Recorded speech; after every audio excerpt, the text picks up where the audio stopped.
Welcome to the African History Network show right here on 910 AM, the Superstation, the Future Radio. Here, I'm your host, Brother Michael Imhotep. It is Monday, December 14th, 2020, and we are live. Hope everybody's doing well today. It's a very, very busy news day. We saw that the Electoral College voted today.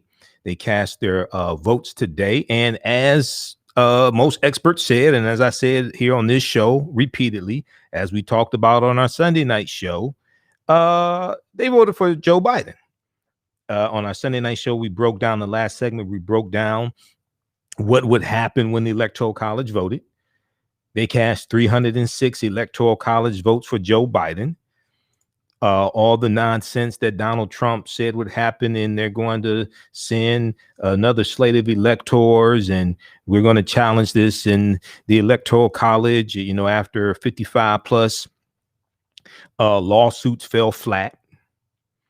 And Joe Biden and Senator Kamala Harris officially became the president-elect and vice president-elect. So we'll talk about that. And this is exactly what we said was going to happen. How's everybody doing? Everybody share this broadcasting and social media platforms. Invite your friends to tune in also. This is exactly what we said was going to happen. Okay. And as I've said before, Donald Trump and the rest of the bunch, they need to call the Jim James, Paul, and Tyrone Moving Company and have them come pack their stuff so they can move out January 20th, 2021. The Jim James, Paul. So tonight's show is sponsored by the Jim James, Paul, and Tyrone Moving Company. They have a special 75% off discount for people moving from 1600 Pennsylvania Avenue. It's only good for one day. January 20th, 2021. Get 75% off. Use promo code DJT Pack Your Stuff. DJT Pack Your Stuff. It's only good for one address moving from 1600 Pennsylvania Avenue. Only good for one day. January 20th, 2021. Call the Jim James, Paul, and Tyrone Moving Company. Call 1-866 Call Tyrone, and I'll even let you use my phone. All right, so for entertainment purposes only, okay? All right, so we're going to talk about what happened there. Also, we see that the U.S. has reached another grim milestone, 300,000 coronavirus deaths as the first COVID vaccinations took place today. Okay, so we'll talk a little bit about that as well. Then I want to deal. We also late today, Attorney General William Barr was announced. Donald Trump tweeted Attorney General William Barr would be departing. Okay, so there's been bad blood there's been tensions between the two of them. And so Attorney General William Barr to depart administration, Trump announces via tweet. We'll talk about that as well. I think his last day is going to be December 23rd. So William Barr was Donald Trump's henchman. Okay. But it appears there are certain things William Barr didn't want to do. And some people speculate there's going to be a deluge of pardons coming for Donald Trump's children and other people. And some people are suspecting that William Barr did not want to be a part of that. Okay. So we'll discuss that as well.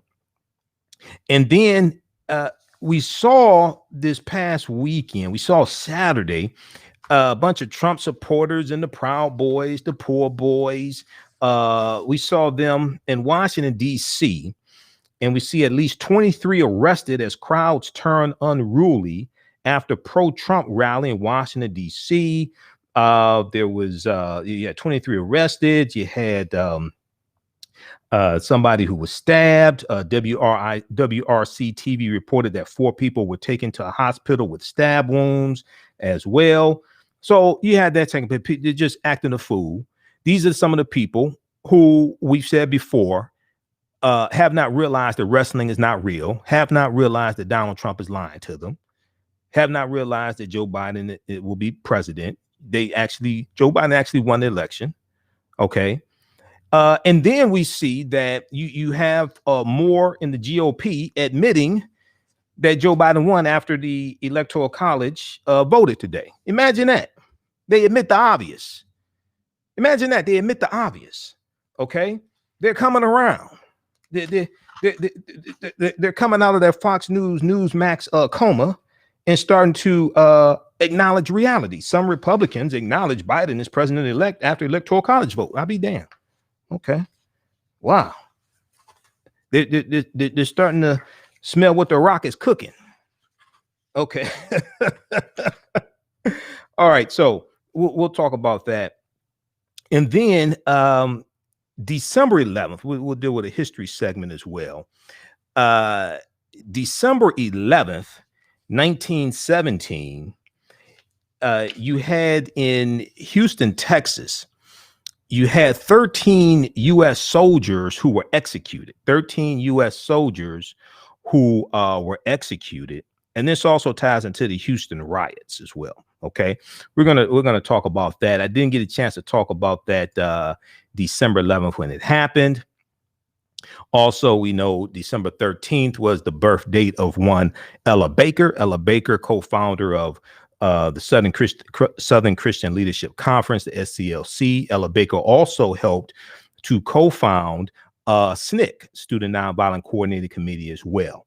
So probably on our Tuesday and Wednesday show, we'll talk about Ella Baker. All right. On our Sunday show, we talked about Red Fox. Okay. John Elroy Sanford. John Elroy Sanford was his birth name. And he's known to the world as Red Fox. We know December 9th was his birthday, born December 9th, 1922. And we talked about Hal Williams. Hal Williams played Officer Smitty on Sanford and Son. And then Hal Williams went on to play Lester Jenkins on 227 opposite Marla Gibbs. Well, today is Hal Williams' birthday also. Okay. Now, when I talked about Hal Williams yesterday, I didn't know it was his birthday today. It just happened like that. Okay. So we posted about that as well. So Hal Williams is still alive. He was born December 14th, 1934. He's 86 years old, born December 14th, 1934. So happy birthday to Hal Williams. All right. Now, on the African History Network show, we focus on educating, empowering, and inspiring people of African descent throughout the diaspora and around the world, because right now it's corrects wrong behavior. What you do for yourself, what you do to yourself, and what you allow other people to do to you and get away with is based upon what you think about yourself. What you think about yourself is based upon what you've been taught about yourself. What you've been taught about yourself is based upon everything you've read, heard, and seen about yourself. So when you control the radius of a man's thoughts, you can control the circumference of his actions, because the mind can't do or teach what it doesn't know. Now, we deal with a number of different topics here on the African History Network show. We deal with current events in history and politics, education, economic empowerment, entrepreneurship, relationships, love, sex, health issues, and much, much more. Sign up for our email newsletter. Text the word Kemet, K-E-M-E-T, to 22828. To sign up for our email newsletter, text the word Kemet, K-E-M-E-T, to 22828 to sign up for our email newsletter. Also visit our website, AfricanHistoryNetwork.com, AfricanHistoryNetwork.com, to sign up for our email newsletter there as well. Okay. If you like this type of information, you can donate to the African History Network, $ the AHN show through Cash App, $ the AHN show through Cash App, then also through PayPal, paypal.me/the AHN show, paypal.me/the AHN show. Okay. So being that we're here 6 days a week now instead of 1 day a week, that really helps out. We're here Monday through Friday, 11 p.m. to 12 midnight Eastern Standard Time, right here on 9:10 a.m. the Superstation, WFDF here in Detroit. And then we're still on Sundays, 9 p.m. to 11 p.m. We're here Monday through Friday, 11 p.m. to 12 midnight. And then we're still here Sundays, 9 p.m. to 11 p.m. Eastern Standard Time on 9:10 a.m. the Superstation. All right. Be sure to download the iHeartRadio app. Also, you can listen to 9:10 a.m. the Superstation WFDF on the iHeartRadio app. Listen to all the shows Monday through Friday. Well, all the time, but Monday through Friday, 1 p.m. to 4 p.m. Eastern Standard Time. We have Keeping It Real with Reverend Al Sharpton. I'm on at night, and then on iHeartRadio, search for the African History Network show, the African History Network show, because we have a page there where our shows are podcasted also. All right, so let's jump into these topics here. And the call-in number is 313-778-7600. 313-778-7600 is the call-in number if you have a question or comment. All right, so when we look at the Electoral College that voted today, and they vote along the lines of the popular vote in this in the states, the respective states who won the popular vote in the states. We posted a big article from National Public Radio. They got a lot of views. Got over, I think now close to 3,000 likes. The one from National Public Radio. But the Electoral College met in all 50 states today. The 538 electors cast their votes based on the election results that were certified in every state and the District of Columbia. Every state and the District of Columbia. And I want to pull up the article also from NPR, National Public Radio, as well, that we posted. Electoral College affirms Biden victory as Trump continues baseless challenges. Electoral College affirms Biden victory as Trump continues baseless challenges.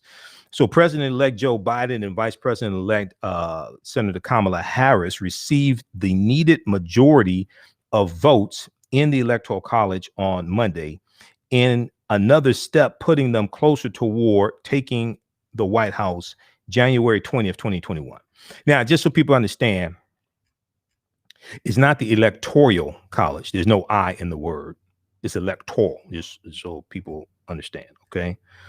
Following a presidential election year like no other in American history, that today included many unprecedented arrangements as electors met in state capitals, some locked down for fear of political violence, like here in the state of Michigan.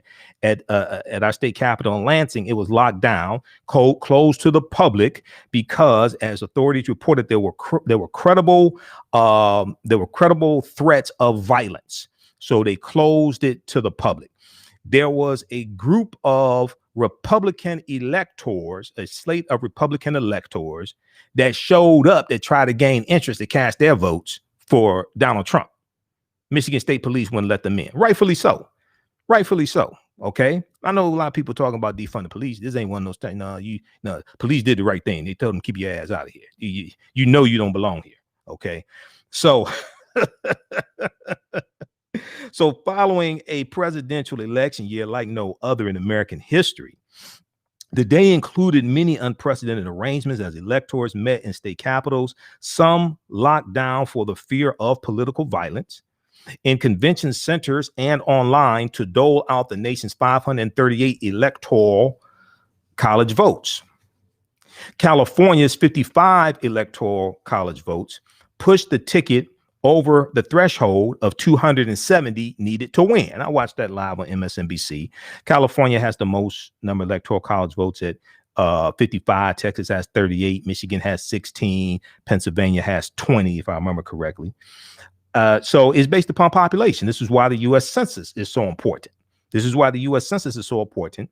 And this is why Donald Trump tried to put a citizenship question on the U.S. Census form, because he was trying to drive down the population recorded by the U.S. Census in Democratic leaning states that tend to have a higher population of immigrants, whether they're here, regardless of whether they're here, quote unquote, legally or undocumented. Okay. And it's tricky talking about being illegal in the U.S. when Europeans stole this land from Native Americans and African people. That's a whole nother show. Okay. But it's tricky talking about being illegal in the U.S. when a lot of this land belonged to Mexico. And you look at the Mexican-American War, 1846 to 1848, and the U.S. goes to war with Mexico over a territory dispute, which ends with the Treaty of Guadalupe Hidalgo of 1848, and the U.S. gets Arizona, Colorado, Nevada, California, Utah, New Mexico, all from Mexico. Okay, and it's part of this whole manifest destiny ideology where Europeans are trying to take over the entire North American continent. And then you have like Louisiana Purchase of 1803, where the U.S. gets the equivalent to about 15 states, 838,000 square miles of land from France that was here, And this is land basically from Native Americans and African people that France sold to the U.S. Okay. And the U.S. is going to carve about 15 states out of that. Okay. Well, who the hell authorized France to sell the land? Who authorized France to sell the land? So it's tricky talking about it legal here. When you when you just got here, it's like real tricky trying to call other people illegal. So that's a whole nother show. Okay, we're not going to go there today. Well, we are going to go to the commercial. You listen to the African History Network show right here on 910 AM, the Superstation, the Future Radio. I'm Michael Imhotep. We'll be back in a few minutes.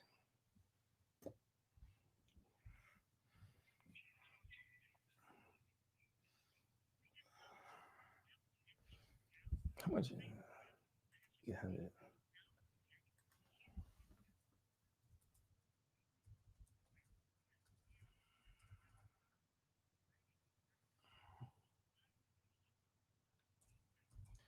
Stand by, everybody.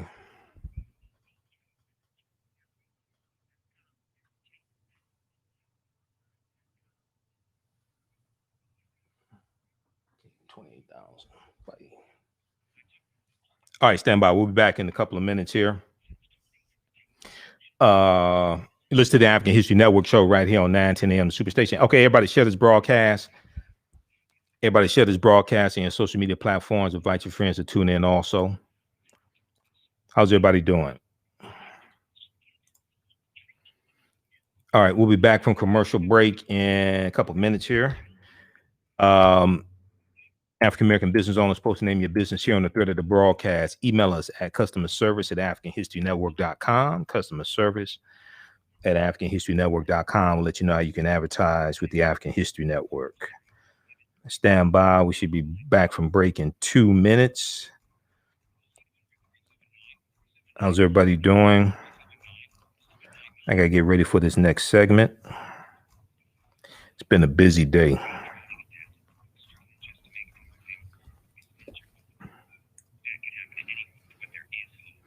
Stand by, everybody.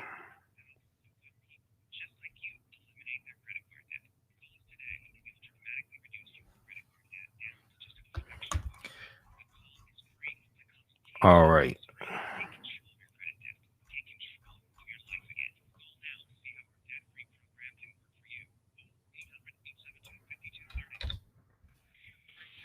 We'll be back from break in 1 minute, it looks like.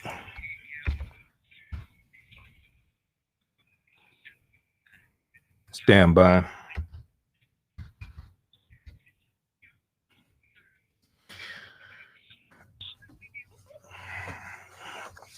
All right.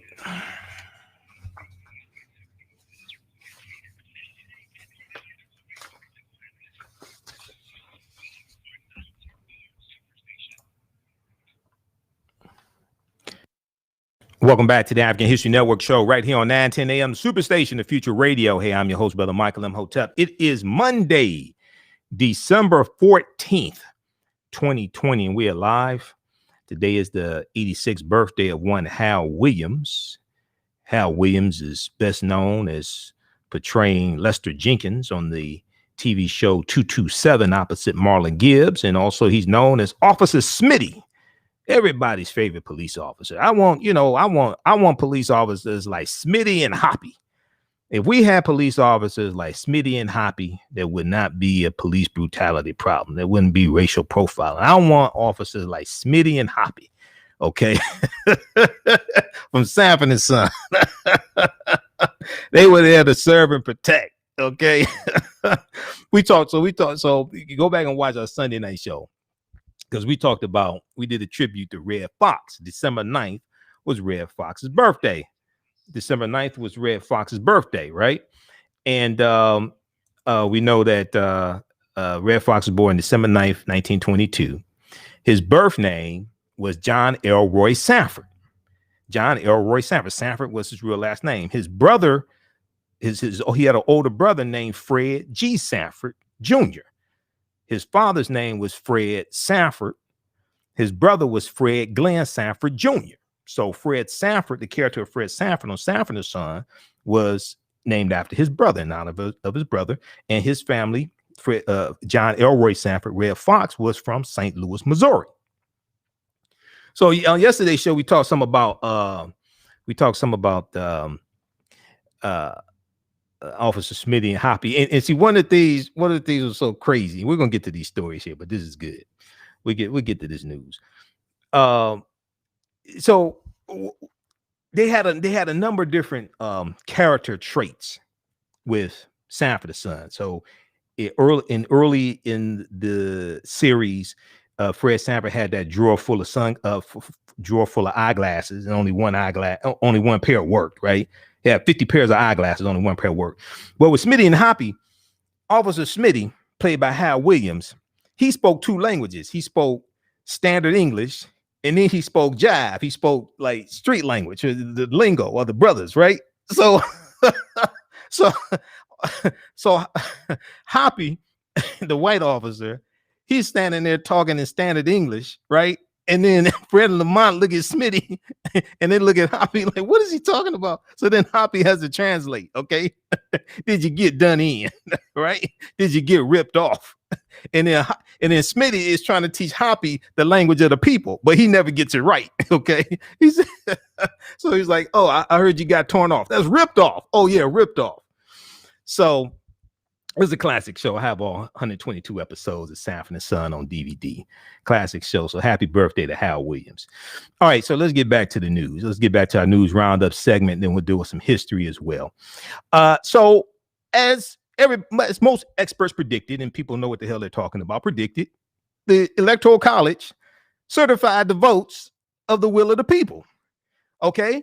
So Trump supporters, they're sitting around, I guess, trying to figure out how to con more people out of money. And as we talked about the past couple of days, you have some Trump supporters who are realizing that wrestling is not real, and they're realizing they're being conned. Like this one businessman, Frederick Eshelman, who sued a pro-Trump election ethics group, citing disappointing results of effort to expose cheating. This dumbass donated $2.5 million to the pro-Trump group True the Vote. True the Vote is a pro-Trump election ethics group in Texas that promised to file lawsuits in 7 swing states as part of its push to, quote, investigate, litigate, and expose suspected illegal balloting and fraud in the 2020 general election. Well, it didn't go too well. It didn't go the way the player thought it was. He realized he'd been bamboozled, led astray, run amok. He'd been conned. So he asked for his money back. He's suing them. So they told him, look, we'll give you $1 million back if you don't sue us for the 2.5. He said, no, I want all my money back. Okay. So after 55, all these cases, they weren't winning them. He said, well, hold on, And then what was interesting, this is an article from the Guardian.com. This is hilarious because he got more sense than some of these dumbasses that were out there in Washington, D.C. Okay. A lot of them probably don't have health insurance. Some of them probably got to stand in the food line. Okay. Because of the coronavirus economy. He has more sense than them. He was dumb in the beginning, but he woke up. So when you read this article from the Guardian, right, it says he wired this group $2.5 million. He wired them $500,000 and $2 million on November 5th and 13th. Okay.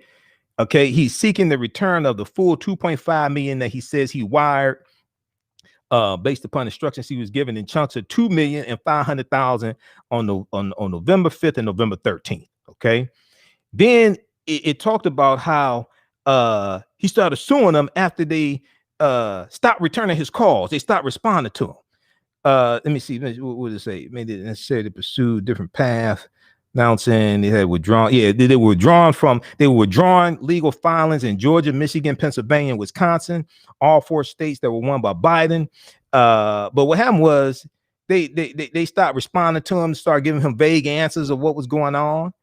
And then he said, so the founder of Eshelman Ventures, LLC, a venture capital company, said he asked, quote, regularly and repeatedly, end quote, for updates, the lawsuit asserts, but that his requests were consistently met with vague responses, platitudes, and empty promises. I wonder how many times they laughed at him behind their back. Okay. So, what I want to do is See, this reminds me of emails that I get, periodically, that says, I'm the son of a Nigerian prince. I'm the son of a Saudi Arabian prince, right? I'm going to send you $2 million, but I need you to send me $25,000 to my Cash App because I got to pay to get to smuggle this money out the country. Okay, so, this is what this reminds me of, right? I just send him a letter and say I'm the son of the Prince of Wakanda, and I'm trying to smuggle out $2 million of vibranium from Wakanda. Okay, I need you to send me $25,000 to my Cash App so I can pay to bribe these people to get this $2 million worth of vibranium out of Wakanda. Okay, and then I'm gonna mail it to you. Okay. Oh man. All right. So let's go back to the article from National Public Radio. So California's 55 Electoral College votes pushed the ticket over the threshold of 270 needed to win. As later states voted, Joe Biden ended with the expected 306 Electoral College votes. That's what I told people he was going to end up with. That's the same amount Donald Trump got in 2016. Now, 2016, Donald Trump said it was a landslide. Is it a landslide now, player? Is it a landslide now? Or is it because Joe Biden won the popular vote and the Electoral College vote? Joe Biden got more votes than any other president in history, presidential candidate in history. Okay, Joe Biden he's about 80 million. So is it a landslide now? I'm just wondering. So as later states voted, Biden ended with an expected 306 Electoral College votes. Congress is set to meet on January 6th to count the votes. Biden and Harris are scheduled to take their oaths of office on January 20th, 2021, 12 noon. All right. Read the rest of this article. It breaks down what the Electoral College is. We talked about that on our Sunday night show. We'll post a link here. All right. But another hurdle has taken place.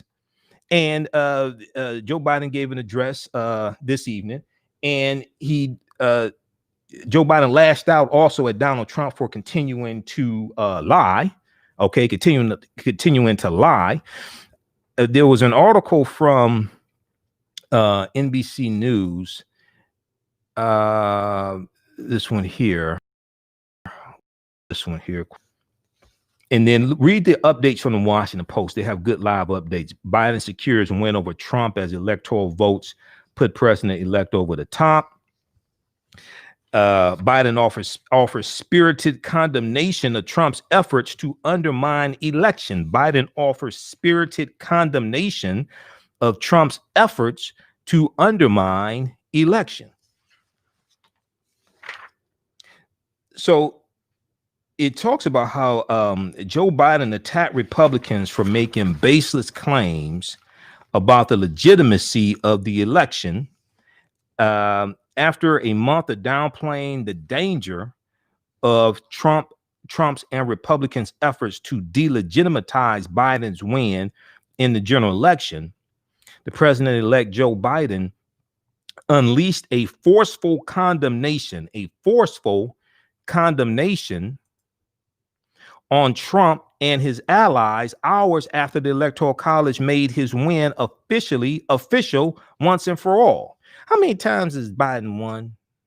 I saw somebody post today for the 66th time, Biden is going to be the 46th president, something like that. How many times has Biden won? All right. So Biden called the lawsuit filed by 17 Republican attorneys general, and 126 Republican members of Congress at the Supreme Court, asking the nation's highest court to toss out results in multiple states.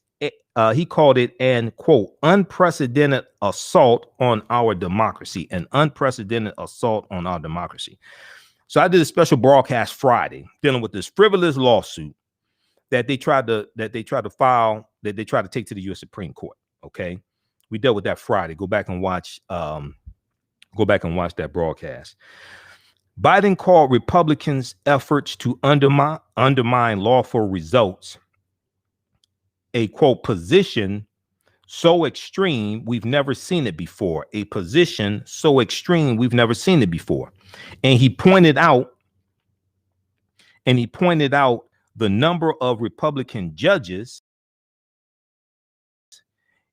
by Trump himself who dismissed who dismissed as meritless multiple efforts to overturn results in key states. So there have been over 55 lawsuits. All right. So check out the updates from Washington Post. We'll post this article here all from the Washington Post as well, and there's one from NBC News we're going to post also. Now, some Republicans acknowledge Biden as president-elect after Electoral College vote. Republican lawmakers on Monday evening began acknowledging somewhat that Joe Biden is the president-elect after the Electoral College convened to affirm his victory over Trump. For weeks, GOP senators and representatives had sidestepped the question, with most suggesting they wanted to, quote, let the legal process play out, with regards to Trump's baseless claims of widespread voter fraud.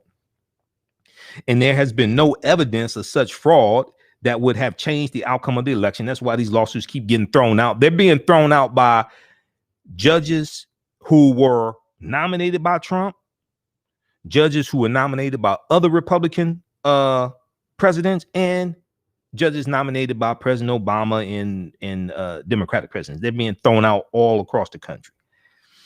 In a statement Monday, December 14th, Senator Mike Braun, Republican of Indiana, said he was, quote unquote, disappointed by the results of the Electoral College vote, but said, quote, we must put aside politics and respect the constitutional process, end quote.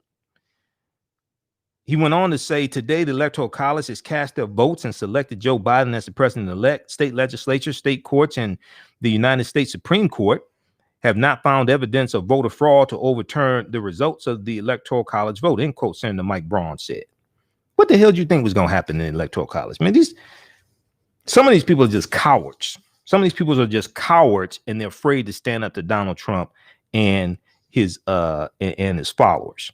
So you have statements from Senator Roy Blunt, Republican of Missouri, Senator Chuck Grassley, Republican of Iowa. Chuck Grassley said he did not have to acknowledge Biden was president-elect because the Constitution does. When pressed, Grassley simply added, I follow the Constitution. So he's a bunch of cowards. All right, so check out the updates from the Washington Post. Then we see in the coronavirus news, we see we're at 300,000 deaths. We reached 300,000 deaths today. We're at about 16.4 million cases. We see the vaccinations have started with the Pfizer, with the vaccine made by Pfizer. The largest vaccination effort in nation's history is underway, with the U.S. surpassing 300,000 deaths today from COVID-19. Sandra Lindsay, an ICU nurse who's been on the front lines in New York City, was among the very first Americans to receive Pfizer's federally approved vaccine. The historic moment was live streamed by Governor Andrew Cuomo.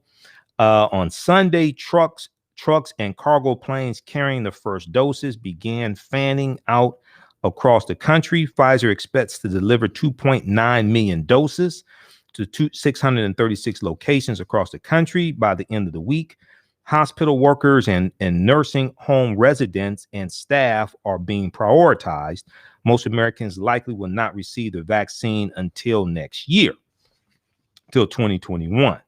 Okay, Sandra Lindsay, I think she's African-American as well.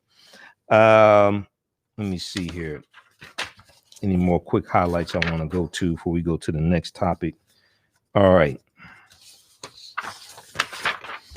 Okay, that's that. 313-778-7600 is the calling number if you have a question or comment. 313-778-7600 is the calling number if you have a question or comment, a quick question or comment. We'll post a number here, 313-778-7600. Okay, so Associated Press has a good article also dealing with, we posted this article today on our Facebook fan page, the African History Network. U.S. COVID-19 deaths top 300,000 just as vaccinations began. And we are averaging, so we're at about 3,000 deaths per day or somewhere around that. And we're looking at the equivalent of a 911 attack every day for so the number of dead rivals the population of St. Louis or Pittsburgh, 300,000. Okay, that's the equivalent to a 911 attack every day for more than 100 days. Dr. Anthony Fauci said today the numbers are staggering, the most impactful respiratory pandemic that we have experienced in over 102 years since the iconic 1918 Spanish flu. If you look here on our Facebook fan page, the African History Network, click on videos. Also on our YouTube channel, Michael Imhotep, IMHOTEP. I did a presentation some months ago dealing with the history of the Spanish flu pandemic, the great pandemic of 1918. Okay, so check that out, because I get deep into the history and we deal with similarities between what happened then and what happened today. Businesses shut down, schools shut down, churches shut down, people wearing masks, people were practicing social distancing in 1918. People stopped shaking hands, things like this. And there were different cities had different responses. Some cities were more responsible in their responses, others were not. Okay. All right, so check that out.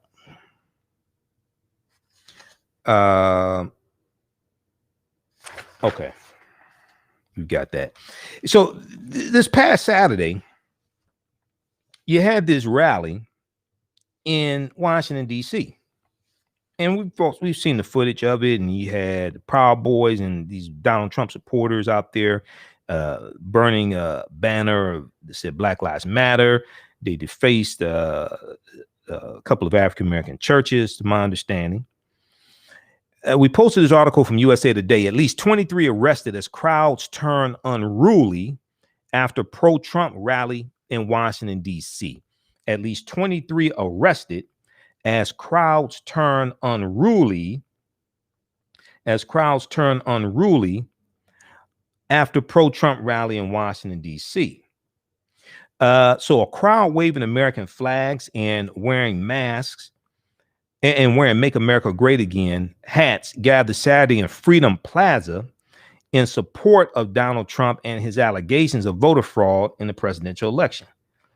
Now, I wonder how many of these people have actually read the U.S. Constitution. I wonder how many of them have actually read the U.S. Constitution, had American government in high school, took political science in college, things like that. Because when you listen to some of them, it sounds like they live in an alternate universe. You listen to some of them, it sounds like they live in an alternate universe. Okay. So later in the evening, the scene became unruly. WRC TV reported that 4 people were taken to a hospital with stab wounds, and the Metropolitan Police Department told the station 23 people were arrested. Videos posted to social media show confrontations between Trump supporters and opponents, and people wearing pro-Trump attire attacking bystanders. In one incident, a bystander pulled out a knife after arguing with Trump supporters. In another incident, police pepper sprayed people involved in a scuffle. Now, earlier, the mood in Freedom Plaza was celebratory as speakers, including Sebastian Gorka, the white supremacist who left the Trump administration early in Trump's term. Sebastian Gorka claimed Trump had won the election and urged demonstrators to keep the pressure on state legislatures. So we talked about this nonsense Sunday show and last week, right? Because you had 126 Republicans in the House of Representatives to sign on to this fraud of a lawsuit going to the U.S. Supreme Court. So they're alleging voter fraud, and Joe Biden didn't win, Donald Trump won. So let me get this straight. You're saying that there were fraudulent votes, at least 7 million, or how many fraudulent votes are you saying for Joe Biden? Well, Joe Biden was on the same ballot as your House race was in your district. So how many of the votes for you were false? How many of the votes for you were fraudulent? Your argument is the only fraudulent votes were for Joe Biden and none for you, and your race was on the same ballot as Joe Biden. People voted on the same day. I find it very interesting that out of the 74 million votes that Trump got, none of these House Republicans are saying any of those votes were fraudulent. The only fraudulent votes were for Joe Biden. They're not saying any of the votes were fraudulent that were for them in their House races.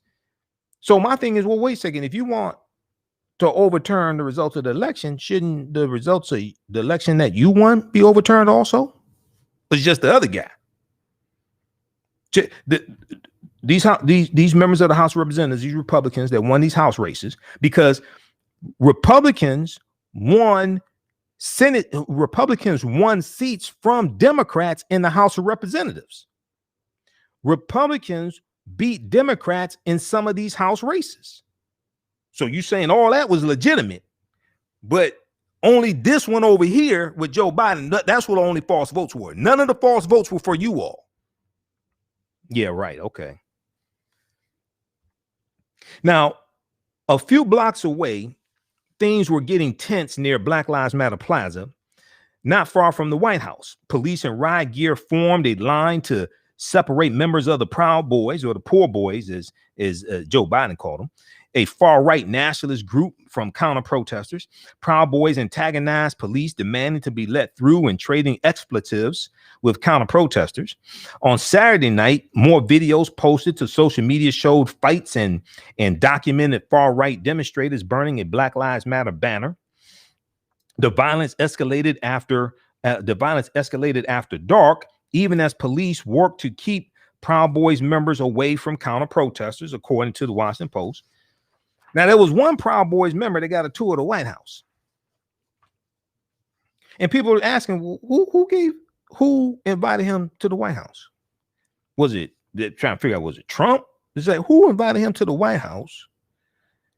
And they're asking, are they trying to legitimize the Proud Boys? Across the country in Olympia, Washington, police arrested one person after a shooting near a number of demonstrations, including a group that wanted coronavirus restrictions lifted, another protesting Trump's loss in the presidential election last month, and a Black Lives Matter protester, a Black Lives Matter counter protest. The rally in Washington, D.C. was organized by Women for America First, a conservative group that organized last month's Stop the Steal rally, which drew tens of thousands of people. As many as 15,000 people had been expected on Saturday, according to the group's permit. Now, Donald Trump tweeted Saturday morning that he was unaware of the event. He said, quote, "But I'll be seeing them," end quote. People cheered as he flew on Marine One on his way out of town for the American Navy football game in West Point, New York. Check out the rest of this. Article here from USA Today. We have it on our Facebook fan page, The African History Network. At least 23 arrested as crowds turn unruly after pro-Trump rally in Washington, D.C. A lot of those people weren't wearing masks. And, okay. So a lot of them are going to get coronavirus. And, it is what it is. 313-778-7600 is the calling number if you have a quick question or comment. We have any callers, Shakita? All right. And then we see this story here. We may talk about this some more tomorrow night. Oh, also, December 13th. Forgot to talk about this on the December 13th show. December 13th was the birthday of one Morris Day. Morris Day in the time. Okay. What time is it? Morris Day turned 63. We posted this on our fan page, the African History Network. So happy birthday also to Morris Day. Kelly Loeffler, Senator Kelly Loeffler in Georgia, running against Reverend Raphael Warnock for the Georgia Senate race. Kelly Loeffler said she had no idea that she posed for a picture with a neo-Nazi. BlackAmericaWeb.com has an article dealing with this, picked up from the Associated Press. The campaign, now this is a guy also who allegedly beat an African-American man with a baseball bat or something like that. The campaign of Georgia Republican U.S. Senator Kelly Loeffler is disavowing a photo circulating on social media of her posing with a longtime white supremacist at a recent campaign event. Okay. With less than a month to go until the runoff elections that will determine the balance of the U.S. Senate. Now, Kelly Loeffler did not know that Chester Doles, D-O-L-E-S, she did not know who he was when she took a picture with him. Her campaign spokesman, Stephen Lawson, said in a statement to the Associated Press on Sunday, the picture was taken this past Friday, the campaign event in Dawsonville, Georgia. Stephen Lawson said, quote, Kelly had no idea who that was, and if she had, she would have kicked him out immediately because we condemn in the most vociferous terms everything that he stands for, end quote. Now, Doles is a longtime white supremacist who spent decades in the Ku Klux Klan and the neo-Nazi National Alliance. According to the Atlanta Journal-Constitution, Doles was sentenced to prison for the 1993 beating of a black man in Maryland and again on weapons violations in Georgia.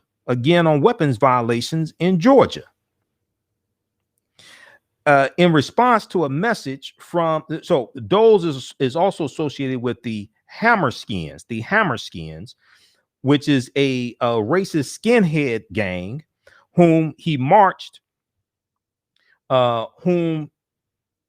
with whom he marched in the 2017 Unite the Right rally in Charlottesville, Virginia.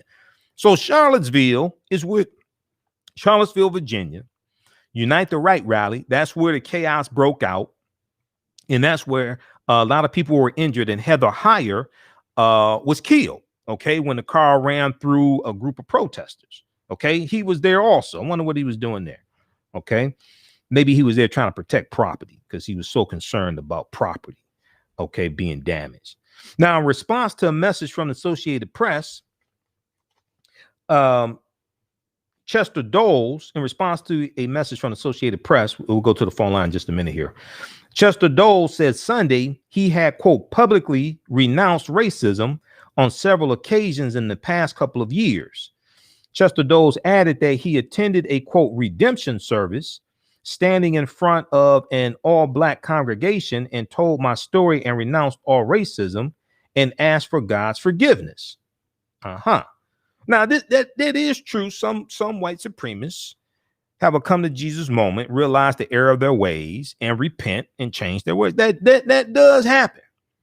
I don't know if that happened with Chester, but that does happen with some of them, not all of them, but it does happen. Okay. Doles posted the picture of him and Kelly Loeffler to his account on VK, a Russian social networking site. Well, what the hell is he doing on a Russian social networking site? Okay. Where he has posted pictures of himself posing with Georgia politicians, including Republican Congresswoman-elect Marjorie Taylor Greene, the paper reported. Now, Marjorie Taylor Greene is a QAnon conspiracy theory proponent. There's, it's like you start looking at who these people hang around. It's like, what the hell's wrong with you? Let's quickly go to the phone lines. Let's go to line one. Shago, line one. Welcome to the African. Michael Imhotep. How are you? All right. How you doing? Tell us where you're calling from. I'm calling from Highland Park, Michigan. Highland Park, Michigan. Okay, go ahead quickly with your question or comment. The last few days, you had mentioned various artists and entertainers, and I just wanted to mention that on Saturday, December 12th, Dionne Warwick turned 80 years old. Yeah, we posted about that on our Facebook fan page. Yeah, thanks for announcing that. Yeah, she did. 80 years old. Yep. 80 years old. Yep. Dionne Warwick. Yep. And all right. Just wanted to add her to the worthy of mention. Okay, man. Appreciate it. Thanks for listening. All right, Mike. All right. Peace. And then also today is the birth date of Lillian Randolph as well. We posted this this morning. It was at the National R&B Music Society posted about this. Lillian Randolph, was that today? Yeah, I think that was this morning. Lillian Randolph, African-American female actress. And she was, if I remember correctly, Lillian Randolph. Well, she was one of the, here we go here.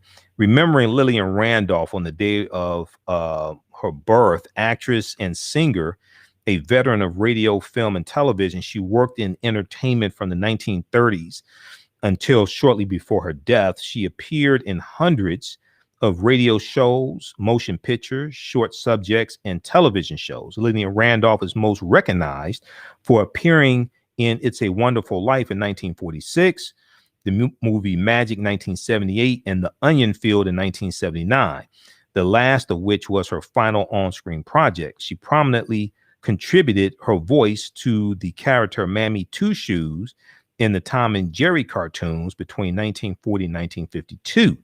She was born December 14th, 1898. She passed away September 12th, 1980, Lillian Randolph. So I've heard some old radio shows with Lillian Randolph on it. Okay, so she's born 1898. All right, that is the 2 years after Plessy versus Ferguson, U.S. Supreme Court case 1896. That's the year before James Weldon Johnson wrote the words to what would become known as Lift Every Voice and Sing, which became known as the Black National Anthem. He wrote that in 1899, James Weldon Johnson. All right. In 1898, that's 3 years after Frederick Douglass died in 1895. Okay, Lillian Randolph. All right.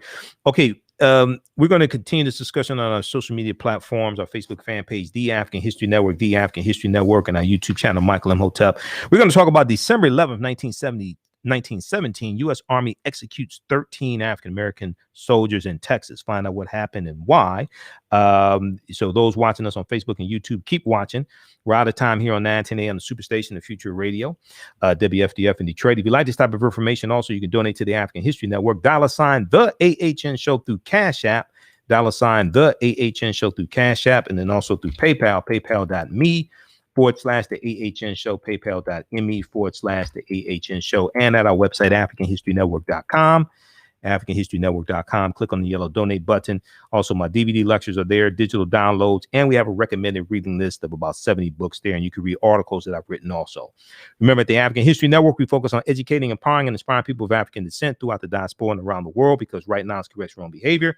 It's not over till we win. Wakanda forever. We'll talk to you tomorrow night. Peace. Stand by. Let me disconnect from the radio station. All right, let's keep going. How's everybody doing? African American business owners, post and name your business here on the thread of the broadcast. Email us at customerservice@africanhistorynetwork.com, customerservice@africanhistorynetwork.com. Okay, and we'll let you know how you can advertise with the African History Network. We have a special promotion going on right now for a few more days. And we create a video commercial for you also, no additional charge. And we run your video commercial when we re-air these shows. We re-air these shows throughout the day on our Facebook fan page, the African History Network, and our YouTube channel, Michael Imhotep. And also, these shows are in audio podcast format as well. So wherever you get your audio podcast from, search for the African History Network Show, the African History Network Show also. Okay. And if you go to our website, AfricanHistoryNetwork.com, click on listen to podcasts right on the homepage. All right, when we look at Lillian Randolph, talking about her, we're going to get to the story here dealing with the African-American soldiers back in 1917. But very quickly here, and I think probably blackpast.org probably has a write-up on Lillian Randolph as well. If I remember correctly, Lillian Randolph was one of the women to portray the character of Beulah on the radio also. I want to take a quick look here. Okay, at Detroit's WXYZ, she was noticed by George W. Trendle, station owner and developer of the Lone Ranger radio show. He got her into radio training courses, which paid off in roles for local radio shows. So those that know me, they know I'm a big old radio show buff, right? So I've listened to probably thousands of old radio shows. I've listened to 200 episodes of Dragnet. The Lone Ranger, Sergeant Preston of the Yukon, and the Green Hornet all came out of WXYZ radio studios in Detroit. The Lone Ranger, Sergeant Preston of the Yukon, and the Green Hornet. When you listen to those shows and you look at the credits, they have some of the same actors and actresses in those three shows. Okay. Okay, so the Midnight Funk Association. Yeah, that was the electrifying mojo on WJLB. I used to listen to the Midnight Funk Association when I was younger in middle school and high school, and I'm in the bed listening and I'm supposed to be asleep. You used to listen to the electrifying mojo. Okay, so Lillian Randolph was tutored by a Caucasian actor for 3 months on racial dialect, quote unquote, racial dialect, before getting any radio roles. She moved on to Los Angeles in 1936 to work on Al Jolson's radio show on Big Town and on the Al Pierce show, Pearce, and to sing at the club Alabama there also. Now, let me see something here. Okay. Yeah, that's right. Lillian Randolph was on The Great Gildersleeve. Lillian Randolph played Bird. That's why her name sounded familiar. That's why. Yeah, Lillian Randolph was Birdie on the TV show The Great Gildersleeve, but also on the radio show The Great Gildersleeve as well. I've listened to like every episode of The Great Gildersleeve. This is like going way back in the radio history. This is going back to the 40s, 1940s. The Great Gildersleeve was a spinoff of another really popular radio show called Fibber McGee and Molly. Okay, don't ask me how I know all this. All right. So Lillian Randolph is best known as the maid Birdie Lee Coggins, Coggins, from The Great Gildersleeve radio comedy show and subsequent films, and as Madam Queen on the Amos and Andy radio show and television show, the Amos and Andy television show from 1937 to 1953. She was cast in The Great Gildersleeve job on the basis of her wonderful laugh. Upon hearing the Gildersleeve program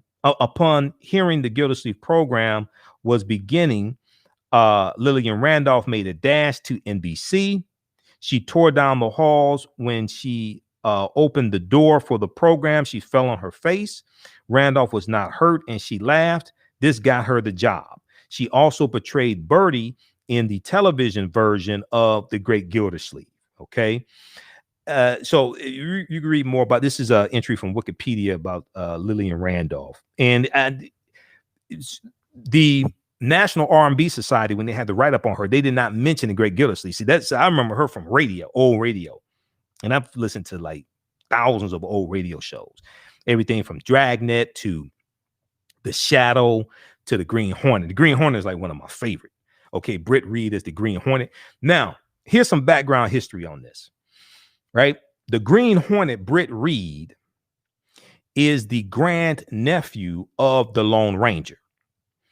The Lone Ranger's name was John Reed, okay? The reason why he's called the Lone Ranger is because he was with a group of Texas Rangers that were ambushed and they were killed. He was the only one that survived. That's why he's called the Lone Ranger, L-O-N-E, not L-O-N-G, L-O-N-E. So when you watch so I was doing research some years ago and I was researching Bass Reeves, the African-American lawman in Oklahoma. and it's believed that Bass Reeves is the real life lawman that the character of the Lone Ranger is based upon. And based upon my research, it is. Okay. The Lone Ranger gave out silver bullets. Bass Reeves gave out silver dollars. The Lone Ranger had 2 guns. Bass Reeves had 2 guns. The Lone Ranger had a Indian companion, Tonto. Bass Reeves oftentimes had an Indian companion as well. The Lone Ranger dressed up oftentimes as disguises to go into the bad guys layer, the enemy layer, to gain information. That's the same thing Bass Reeves did. When you go study Bass Reeves, dude, it's you start seeing all these similarities between Bass Reeves and the Lone Ranger. It gets even deeper. So the Bass Reeves is said to have captured about 3,000 bad guys. A lot of the criminals that he arrested did time in a prison in Detroit, Michigan. Okay. Well, the Lone Ranger came out of the studios of WXYZ radio in Detroit. So when you start studying these similarities between Bass Reeves and the Lone Ranger, it's like, it's uncanny. But so what I did was I watched all 5 seasons of the Lone Ranger TV show. They were on Hulu a few years ago. They may still be there. And the first 4 seasons is from the 1950s. First 4 seasons in black and white, last seasons in color. So then I started seeing all these similarities between the Lone Ranger and Bass Reeves from watching the TV show. Well, the Lone Ranger had a nephew, a 16-year-old nephew in the TV show and in radio named Dan Reed. So there's some episodes where Dan Reed is with his uncle John Reed and Tonto, like during the summer. Okay. So Dan Reed then later has a son named Britt Reed. Britt Reed is the Lone Ranger. I mean, the Britt Reed is the Green Hornet. When you study the Green Hornet and the Lone Ranger, because I studied the history of the Green Hornet radio show, as well as the Lone Ranger, there's a interlocking storyline. There's a connection in the storyline.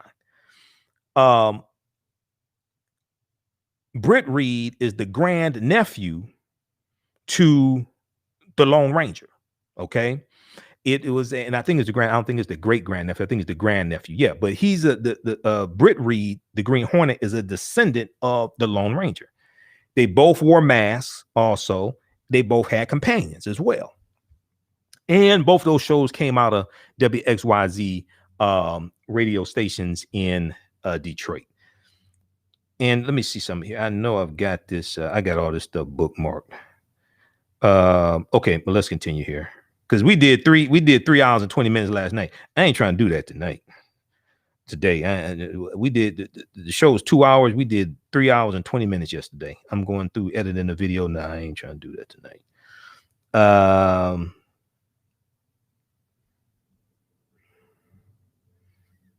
Let me see something here.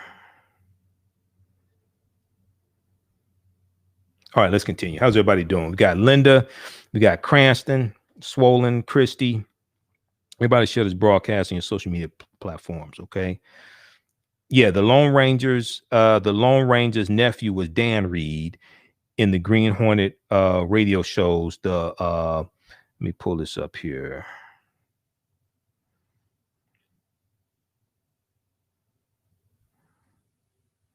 Series originated January 31st, 1936.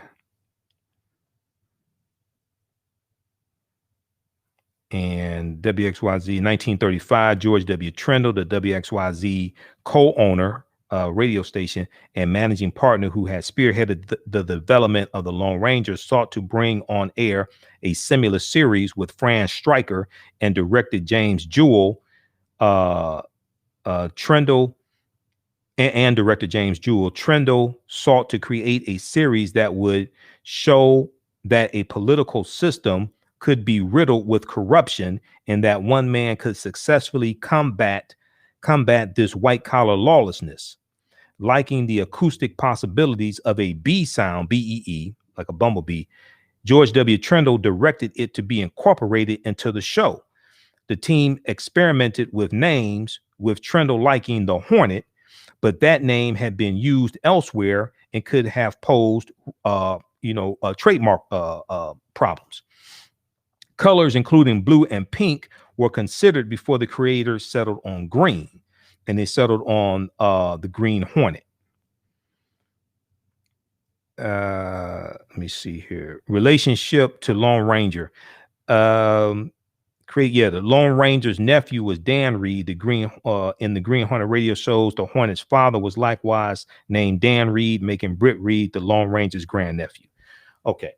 I just want to make sure I was correct on that. All right, let's continue.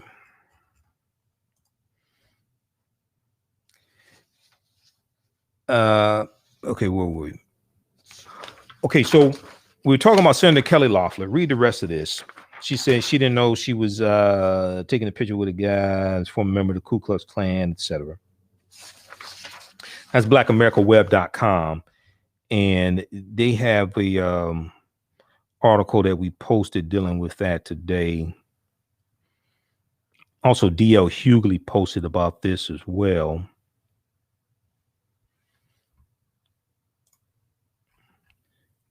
Let me see if I want to get the correct title of the one we posted.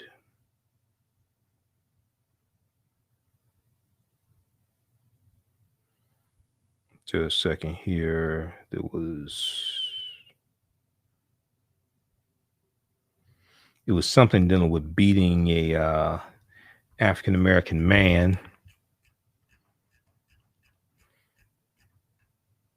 And I want to make sure I got the right title.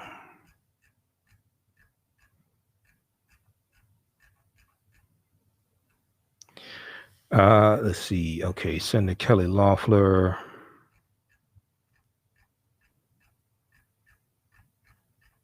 All right, we'll continue here. I'm going to try to find that.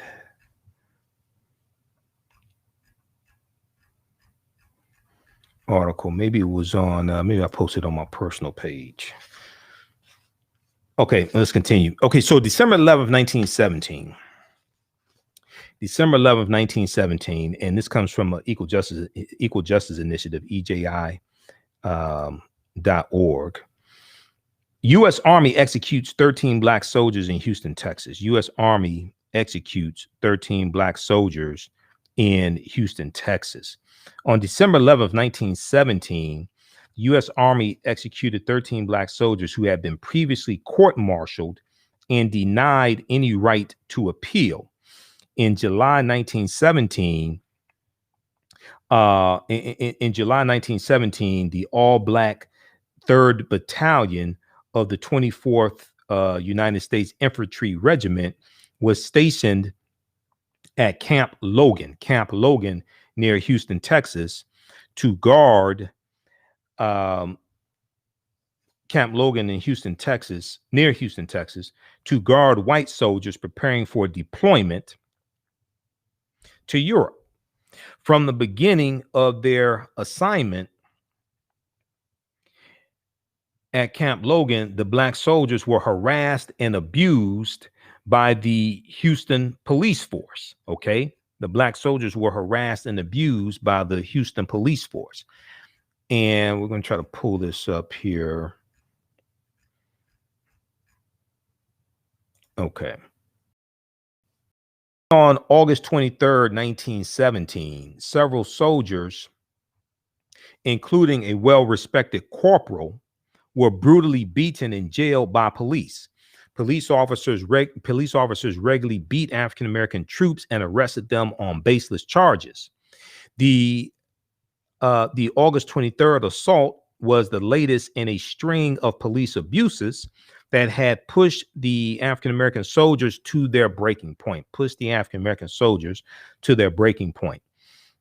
Seemingly under attack by local white authorities, over 150 African-American soldiers armed themselves and left for Houston, Texas, to confront the police about the persistent violence.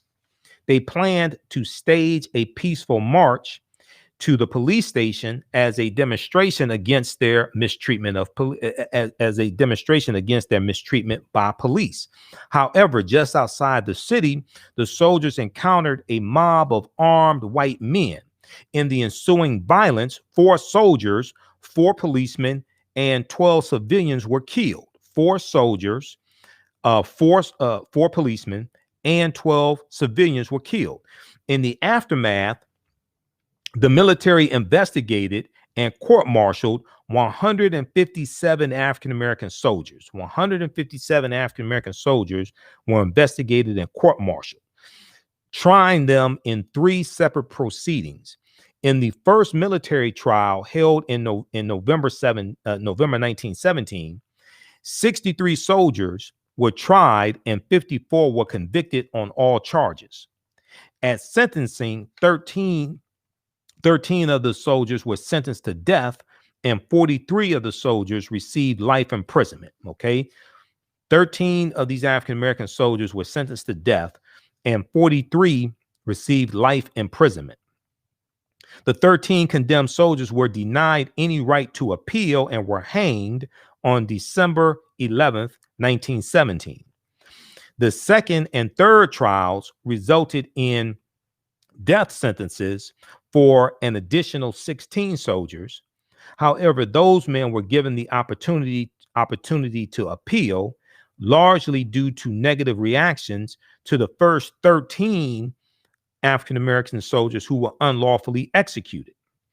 President Woodrow Wilson ultimately commuted the death sentences for 10 of the remaining soldiers facing death, but the remaining 6 were hanged. In total, the Houston, Texas unrest resulted in the executions of 9 African-American soldiers. NAACP advocacy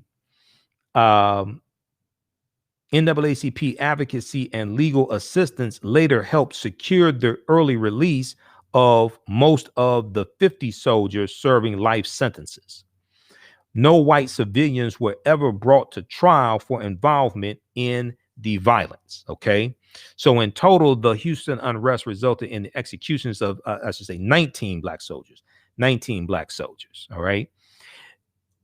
So that was from EJI.org, December 11th, 1917. Black soldiers executed for Houston riot. U.S.